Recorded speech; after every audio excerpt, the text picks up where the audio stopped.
I think I'm gonna be a Warlock main from now on. I know, it's shocking. I think I may be a Warlock main because of this exact build. You've probably seen other builds out there kind of like this, but I just wanted to give out my own build that I think it's really fun, really good, and something different. I also want to let you guys know that you are going to be getting unlimited volatile rounds, and all you would have to do is consume your grenade and let your arc soul kill everything. If you would like to copy the build for yourself and want to try it out, the build link will be in the description. So without wasting your time, let's get right into the build. If you guys know what I'm talking about and you're living under Patrick's house, here's what Bungie did to these constructs. So they made all of the Warlock constructs. For example, they made Ionic Sentry, Arc Soul, Hellion, Bleak Watcher, and Child of the Old Gods now count as grenades for stats and perks. So you can actually incorporate this when it comes to using fragments, seasonal artifacts, and also armor mods. So in this build, we are going to be using Bleak Watcher and Arc Soul. You guys are probably wondering, like, don't you need to put Hellion for this build because it's a buddy build? Yeah, you're correct, but as I was testing this with Bleak Watcher and Hellion, the survivability is pretty slim to none. So that's why I decided to put Feed the Void. But if you guys want to use Bleak Watcher and Hellion, I'll give you some recommendations to give you that survivability. So the exotic armor piece you're going to want to use for this build is called the Getaway Artist. This will allow you to summon an Arc Soul, but in order for you to do that, you're going to want to use an Arc Grenade. So for Prismatic, the only Arc Grenade you have is Storm Grenade. So whenever you convert your Arc Grenade, it would convert that into an Arc Soul, and it would also make you become amplified. Once you are amplified, it will grant you a 15% damage resist. And also too, it doesn't really explain it in game, but what's really cool about having the Arc Soul is that when you do not have Devour, every time your Arc Soul were to hit enemies, you're going to be receiving 5% grenade energy back. But once you have Devour, that benefit will disappear. I want to talk about the other two abilities. For your melee, you can choose any melee ability you like, but I feel most comfortable going for Arcane Needle just because of a fragment called Facet of Courage. We'll get onto that later. And for your class ability, same thing with this. You can choose any class ability you like. If you want to go for more survivability, you can go for Phoenix Dive or Healing Rift, but in this build, I went with Empowering Rift because if you didn't know, they buffed this ability. So now it would also grant you ability energy regeneration whenever you're inside it.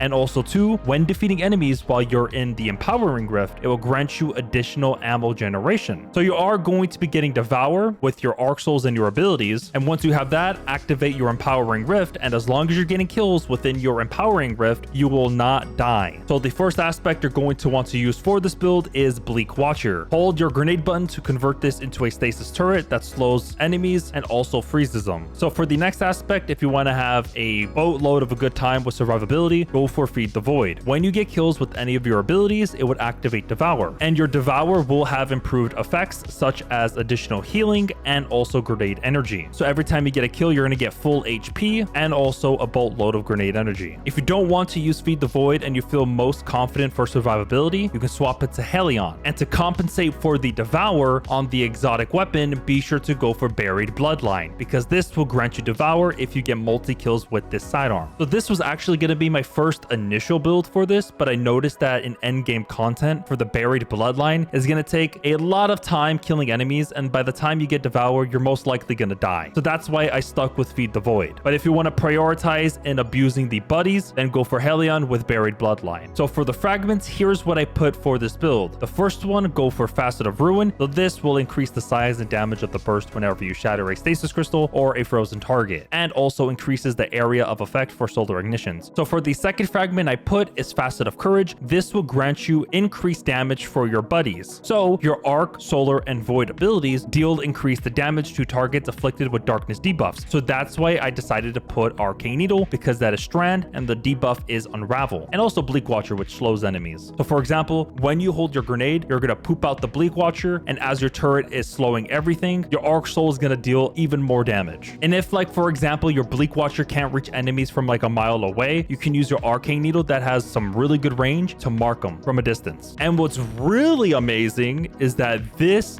fragment ties to your Arc Soul, and it's called Facet of Dominance. Your Void grenades weaken targets, and your Arc grenades jolt targets. Yes, you heard that right. Your Arc Souls will now jolt enemies. As I was testing this for this build, I do not think there is a cooldown for this, so this is going to be extremely busted for your Arc Souls. So every time your Arc Souls hit enemies, they're going to be jolted, and you could also stun Overload champions. So the amount of crowd control you're going to be having for this build is insane. You're going to clear out waves of enemies like there weren't even there. You're going to be like Thanos with the Infinity Gauntlet. Just one snap and everything gets eviscerated. And the final fragment I decided to put for this build is Facet of Bravery. Here's why. I am using a Void primary weapon, and it's called the Reckless Oracle, but if you don't have this auto rifle, you can choose any other Void primary weapon as long as it has Demolitionist. But further into the fragment, when defeating targets with grenade final blows, it will grant you volatile rounds to your Void weapons. So remember, the buddies count as grenades. So every time your Arc Soul gets a kill, so you're going to be getting 11 seconds of volatile rounds for your Void weapons and 11 seconds for unraveling rounds to your Strand weapons. So you're basically going to be getting unlimited volatile rounds with your Arc Soul. So that's why for my Reckless Oracle, I went with Demolitionist instead of destabilizing rounds. So for Demolitionist, final blows with this weapon will generate grenade energy, and while you activate your grenade, it would reload this weapon from reserves. And to make this auto rifle even more powerful, on the fourth column, I went with Repulsor Brace for survivability. So when you defeat a Void debuff target, it will grant you an overshield. But again, just to remind you guys, if you do not have this auto rifle, be sure to find another Void weapon that has Demolitionist. All right, for the exotic weapon I chose to put for this build is on the power weapon slot and is a solar linear fusion rifle called Finality's Augur. This sadly didn't get a buff from the buddies, but it's all right. I just wanted to incorporate this because this is a buddy build and this thing summons turrets. And also this thing is pretty strong right now because a lot of people use this for the epic raid in Desert Perpetual. So all you would have to do, just to sum it up, I don't want to explain further into this linear. All you would have to do is hold your reload button to convert it into the turret. Once it's converted, look up into the air and shoot it. You're going to poop out that turret in the air, and that turret will just shoot out everything that it sees in front of them. But if you want to prioritize into a single target, as you're in that create the mode, you're going to see a text on the bottom left called Ruin Scribe's Forge. This will make you mark enemies. You can mark a specific enemy, like for example, a boss, or you can just mark the floor and it would focus on that area on that floor. And I highly recommend to get the catalyst for this linear fusion rifle because it comes with bait and switch. Because bait and switch increases your damage as long as you deal damage with your other two weapons. And for the kinetic weapon, I went with the Mint Retrograde that comes with Rewind Wounds. We love that word, Rewind Wounds. When this magazine is empty, it would refill it from reserves based on the number of hits. And on the fourth column, you can go for either Elemental Honing because we are on Prismatic. Dealing unique elemental damage grants this weapon a stacking damage bonus for a certain amount of time. Or you can go for bait and switch. If you guys would like to copy the seasonal artifacts, feel free to do so right now. When it comes to the stats for this build, your main